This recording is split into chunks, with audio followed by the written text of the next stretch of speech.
c'è preoccupazione, c'è curiosità comunque anche per questo nuovo assetto istituzionale, insomma, lei se ne immagina Bibione non in provincia di Venezia ma nella città metropolitana di Venezia. Io mi immagino Orsoni che in barca viene a fare una visita agli albergatori di Bibione. Io credo siamo ai confini della fantascienza, cioè questi qui hanno partorito un assetto istituzionale che lascia indubbiamente dei dubbi.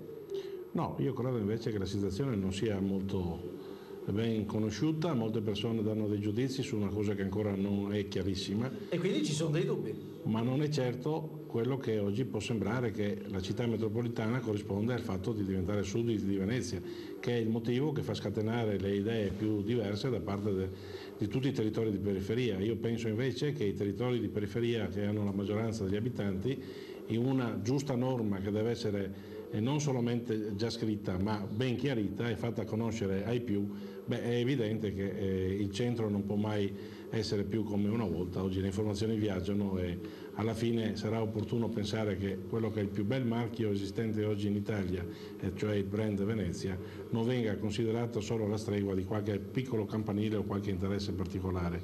Stiamo attenti che qua c'è in mezzo il futuro e non può esserci l'egoismo di nessuno di noi. Grazie Massimo Zanon, linea alla redazione centrale.